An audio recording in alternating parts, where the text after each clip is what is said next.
আজকে হলো বন্ধুরা শ্রাবণ মাসের দ্বিতীয় সোমবার। তো প্রত্যেক বছর আমি যেরকম সোমবার করে নিরামিষ খাই, শ্রাবণ মাসের 4টে পড়ুক বা 5টে পড়ুক। তো এবার কটে পড়ছে জানি না, তবু আজকে আমি নিরামিষ খাচ্ছি। মানে অর্ধেক বেলা উপোস থাকবো, উপোস থেকে পুজো দিব, তারপরে পুজো দিয়ে তারপরে নিরামিষ রান্না করে খাবো। তো যাই হোক, আজকে সকাল সকাল ঘুম থেকে উঠে পড়েছি। উঠে পড়ে এই যে বাসি কাজ সমস্ত সেরে ঘরটর মুছে সেদ্ধ ভাত করেছি। শুধু সেদ্ধ ভাত করে ছেলেকে খাইয়ে স্কুল পাঠিয়ে দিয়েছি। বর যেহেতু আজকে বাড়িতে আছে, বরের কাজ নেই, তো বরই নিয়ে গেল, ছেলেকে দিতে গেল, আর আমি এই যে ছেলেকে পাঠিয়ে বিছানাটা গুছিয়ে নিচ্ছি। তো গুড মর্নিং বন্ধুরা, কেমন আছো সবাই? আশা করছি ভালো আছো। তিথি ডিম লাভ চ্যানেলে তোমাদের সবাইকে আবার অনেক অনেক স্বাগত। তোমাদের আশীর্বাদ ও ভালোবাসে আমি অনেক ভালো আছি। তো আবারও চলে এসেছি আরও একটা নতুন ব্লগ নিয়ে তোমাদের সামনে। আশা করছি আজকের ব্লগটা তোমাদের খুব ভালো লাগবে। তো বন্ধুরা, পুরো ব্লগটা দেখো আর আমার সঙ্গে থেকো। আর হ্যাঁ, যদি আমার ব্লগটা তোমাদের ভালো লাগে তাহলে একটা লাইক করে দিও আর কমেন্ট করে জানিও। আর যারা নতুন দেখছো আমার ব্লগ, যদি আমার ব্লগগুলো তোমাদের ভালো লেগে থাকে তাহলে চ্যানেলটাকে প্লিজ সাবস্ক্রাইব করে রেখো। তো চলো, এই যে বিছানাটা গোছাচ্ছি। আজকে না ভাবলাম কি, যে কালো যে প্লাস্টিকটা যে পেতে রাখি তোষকের উপরে, এটা পাতলে কী হয় বলো তো, সব চাদরগুলো না একদম ঘুচি হয়ে যায়। তো ভাবলাম এটা উঠিয়ে দেবো। পরে ভাবলাম যে না, সামনের দিকটা ভাঁজ করে পেতে রাখি, কারণ সামনের দিকটা একটু বেশি ব্যবহার হয়, জল টল পড়ার চান্স থাকে। আর আমার ভাস্তে যেহেতু আসে, ও তো জল নিয়ে খেলে, কোন সময় হুট করে ফেলে দিল। একদিন তো ফেলেই দিয়েছিল, ভাগ্যিস ওইটা পাতা ছিল, তাই আমার দর্শকটা কিছু হয়নি।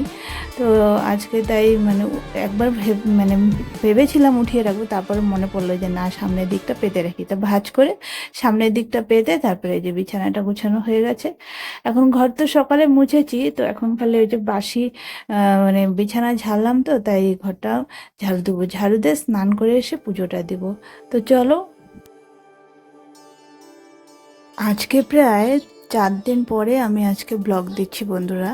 তো তোমরা হয়তো ভাববে, যারা আমার সাবস্ক্রাইবার বন্ধুরা আছো, হয়তো ভাবছো তিথি কেন ব্লগ দিচ্ছ না। তো আমি ব্লগ দিচ্ছি না, কারণ কি বলো তো, মনটা আমার খুব খারাপ, জানো তো। কি বলবো, যে বরের যদি ঠিকমতো কাজ না হয় তাহলে সংসারে একটু খুব চাপ পড়ে যায়। আর এসবই টেনশনে না ভালো লাগে না।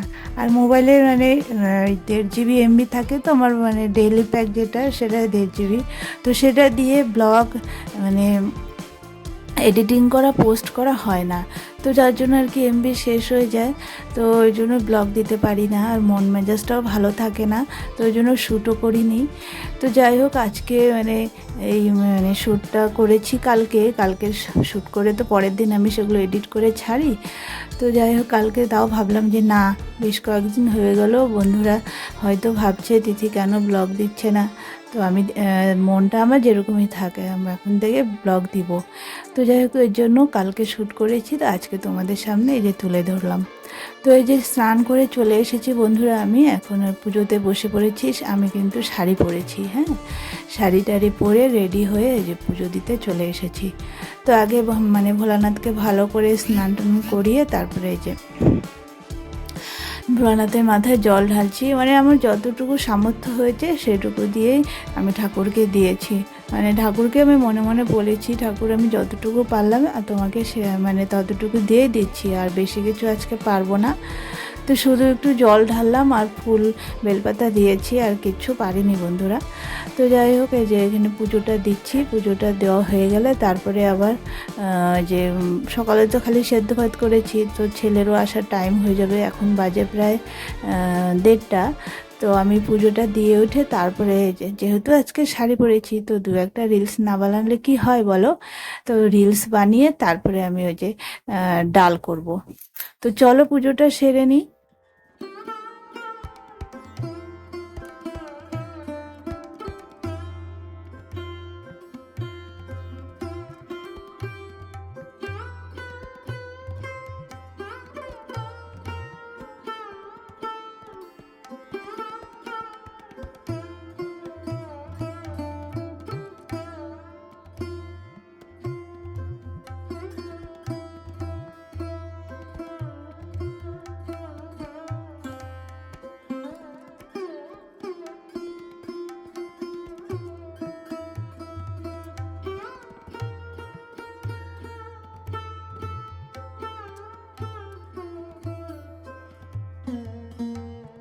তো বন্ধুরা, এই যে এখন বাজে প্রায় 2:30 বেজে গেছে। 2:30 না, সরি, 2:45। তো ওই যে পুজো দিয়ে উঠে মানে 2-3টা রিলস বানিয়েছি, বানিয়ে তারপরে ঝটপট দেখি ছেলে আসার টাইম হয়ে গেছে, আর ছেলে টিফিন নিয়ে যায়নি। তো চলে এলাম ফটাফট রান্নাঘরে, যে ডালটা বসিয়ে দিই। আজকে তো মানে নিরামিষ ছোলার ডাল করব আর আলু ভাজা করব, আর সকালে তো সেদ্ধ করেছিলাম, তো ওই সেদ্ধটা আছে। তো এই যে ঝটপট করে প্রেসারে ডালটা বসিয়ে দিয়েছিলাম, ডাল সেদ্ধ হয়ে গেছে। এখন আমি ডালটা সম্বার দিব। আগে কয়েকটা পাঁপড় ভেজে নেব, পাঁপড় ভেজে উঠিয়ে রেখে তারপরে ডাল সম্বার দেব। কি হয়েছে বলো তো, পুজো দিয়ে উঠলাম, উঠিয়ে তারপরে ভাবলাম কি 2-3টা রিলস বানাই। রিলস বানাতে গেলে তো একটু সময় লাগবে বলো। এই একটা রিলস বানাতে না মানে কি বলবো, প্রায় 10-15 মিনিট 20 মিনিট লেগে যায়। তো সেই মানে আমি পুজো দিয়ে উঠেছি 1:30টার সময়, তারপরে সেই 1:30 থেকে 2:45 পর্যন্ত রিলস বানালাম, বানিয়ে তারপরে এই যে ডালটা ঝটপট বসিয়ে দিয়েছিলাম, ডালটা সেদ্ধ হয়ে গেছে। তো চলো ঝটপট রান্নাটা, এইটুকু রান্না সেরে নিই, সেরে নিয়ে তারপরে ছেলে এলে ছেলেকে খেতে দিয়ে দেবো। চলো।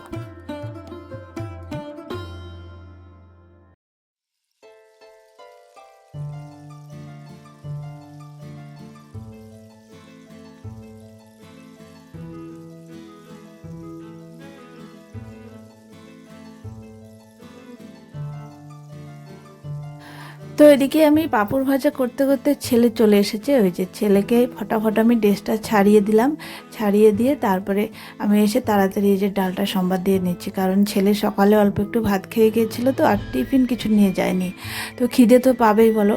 তো এই যে ডাল সম্বাদ দিয়ে দুপুরে মানে ফটাফট খাওয়া দাওয়া সেরে নিয়েছিলাম। দুপুরে খাওয়া দাওয়া করে তারপরে একটু মোবাইলে কাজ ছিল, সেটা করছিলাম। করতে করতে দেখি রাত্রি 10টা বেজে গেল। ও সন্ধ্যাবেলা আবার ছেলেকে একটু বইয়ে পড়িয়েছি, পড়ানোর পরে আবার মোবাইলে মানে একটু পেন্ডিং কাজ ছিল, সেগুলো করে তারপরে যে রান্নাঘরে এসেছি। তো রান্নাঘরে এসে দেখি ভাত আছে, ডালও আছে, আর এই যে ছোটো হাঁড়িতে এই ভাতটা, এটা হচ্ছে কালকে রাত্রের ভাত। তো আজকে দুপুরে যেহেতু আমি উপোস ছিলাম, দুপুরে উপোস থাকার পরে না তারপরে যখন খেলাম তখন আর ওই মানে কালকের ভাত আর খেতে ইচ্ছা করলো না, তো ভাবলাম রাত্রে খাবো, তো সেটা রেখে দিয়েছিলাম। আর একটা ছোট ইঁদুর রান্নাঘরে আমার কদিন থেকে খুব বিরক্ত করছে। সেই ইঁদুরটাই হয়তো ভাতের ঢাকনাটা খুলে রেখেছে, আর হাতে মুখ দিয়েছে কিনা সেটা সন্দেহ হচ্ছিল, তো ওই জন্য আর খেলাম না, মানে ফেলে দিব। তো রাত্রেবেলা ভাত বাইরে ফেলতে হয় না, তো আমি বাটিতে ঢেলে রাখলাম, এটা সকালে ফেলে দিব। এখন ওই হাঁড়িটা মেজে ওখানে মানে 1 কৌটোর মতো চাল বসাবো, কারণ আমার আর ছেলের জন্য। আর ওই যে ঠান্ডা ভাত আছে, আমার বর আবার না রাত্রে গরম ভাত খেতে চায় না, বলে ঠান্ডা ভাত থাকলে সেটাই দিবা। তো ও খাবে সেই ঠান্ডা ভাতটা, আর আমি আর ছেলে এই যে ছোটো হাঁড়িতে অল্প একটু চাল দিয়ে ভাত বসিয়ে দিলাম, তো ছেলেকে দিব আর আমি অল্প খেয়ে নিব। আর এই যে কয়েকটা ভেন্ডি সেদ্ধ দিচ্ছি, কারণ ভেন্ডি সেদ্ধটা না আমার খুব ভালো লাগে। তো ভেন্ডি সেদ্ধটা আমি খাবো, আর ছেলে তো ভেন্ডি খাবেই না, আর ওর বাবাও খায় না। তো যাই হোক, রাত্রে এই রান্না, আর কিছু মানে কিছু করতে ইচ্ছা করলো না, যেহেতু নিরামিষ।